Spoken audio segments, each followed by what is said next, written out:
Fueron 18 los concilios celebrados en Toledo entre los años 397 y el año 702, pero nosotros nos vamos a centrar solo en el tercero, quizás con algunos apuntes a otros.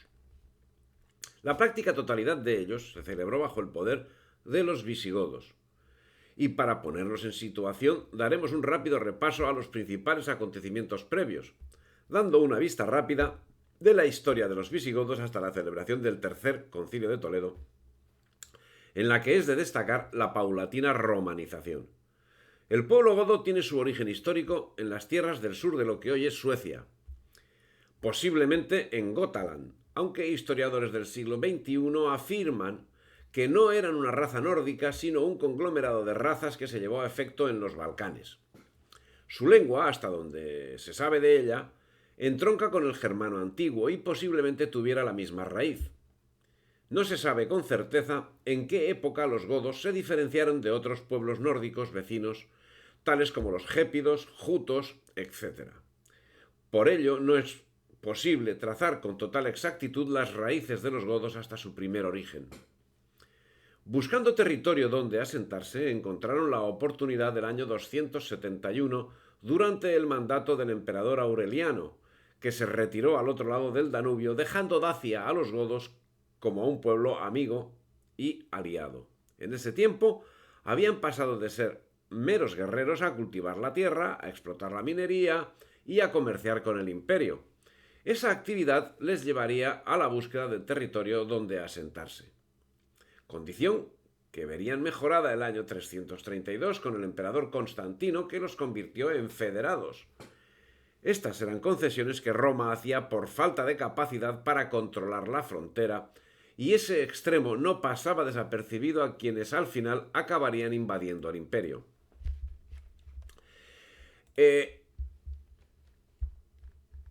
este tiempo, la herejía arriana, desviación propagada por Arrio, que negaba la Santísima Trinidad, estaba tomando fuerza, lo que motivó la convocatoria del Concilio I de Nicea, que es el primer concilio ecuménico, es decir, universal, en cuanto participaron unos 300 obispos de todas las regiones donde había cristianos. Fue fomentado por Constantino II tras haber logrado con su victoria sobre el Licinio el año 324. De especial importancia es este concilio en la Iglesia, en el que la herejía fue condenada y en el mismo se proclamó el credo que hoy mismo rezamos, aunque francamente lo rezamos muy mutilado en comparación con el original. Los arrianos prosiguieron sus acciones al margen del imperio y fue mediado el siglo IV cuando el obispo arriano Ulpilas convirtió a los godos al arrianismo, amparado en el emperador de Oriente, Valente, que también era arriano. Llegó el año 370 cuando los godos, empujados por la invasión de los hunos, abandonaron sus tierras de los Balcanes y se dirigieron a Occidente, siendo que el emperador Valente les permitió asentarse en Tracia, dejando desguarnecida la frontera del Danubio. 2 años más tarde se hacían con los Balcanes. Finalmente Teodosio los vencería y los asentaría en Tracia y Mesia, donde permanecieron hasta que murió Teodosio el año 390, momento en que invadieron Grecia. Esto tendría grandes inconvenientes 5 años después, cuando con la división del imperio, el emperador de Oriente, para que los godos abandonasen Grecia, ofreció a Alarico la regencia de Iliria, que no era del imperio de Oriente, sino del imperio de Occidente. Mientras esto terminaba de suceder en Oriente, el año 409, y tras haber atravesado el Rin, tropas bárbaras, suevos, vándalos y alanos, llegaron a los Pirineos y entraron en España, encontrando franca la entrada gracias al apoyo de Constantino III, emperador Full, que se había adueñado de parte de la Galia y de Hispania, momento que fue aprovechado por Alarico para tomar Milán y amenazar la misma Roma, que finalmente sería saqueada el 24 de agosto del 410, tras lo cual Ataulfo, que había casado con Gala Placidia, hermana del emperador Honorio, se dirigió hacia el oeste, llegando a España, donde se enfrentó a los vándalos y acto seguido se asentó en la Septimania. Corría el año 413.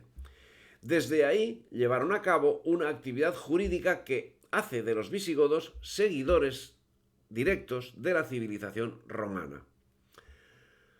Los visigodos, o godos del oeste, como los ostrogodos, los godos del este, como hemos señalado, ya venían relativamente cristianizados. Relativamente. Eran arrianos, y el arrianismo mantenía una lucha más que intensa, más que menos intensa, con el catolicismo. Esto seguía sucediendo, como hemos indicado hace un momento, en el 451 de la era hispánica, con Ataulfo, que en el saqueo de Roma, de donde parte el tesoro de los visigodos, y que en principio es la base de la corona, había secuestrado a Gala Placidia, hermana, como hemos dicho, de Honorio. Y parece que Gala Placidia influyó decididamente en Ataulfo para combatir y vencer a los vándalos y restablecer el orden romano en sus dominios. Pero su postura prorromana, tanto de Alarico como lógicamente de Gala Placidia, le llevó a mantener todo el aparato del Estado romano, lo que ocasionó su asesinato y el de sus 3 hijos, el año 415, por parte de Sigerico, que tenía sentimientos antirromanos. Pero Sigerico duró 7 días en el trono, ya que también fue asesinado. Había tomado forma el modo visigodo de acabar con el rey. Por su parte, Gala Placidia casaría con Constancio, general de Honorio, de quien engendraría a Valentiniano III y sería emperatriz regente durante la minoridad de este. Si te ha gustado el vídeo, dale me gusta, difunde y suscríbete al canal.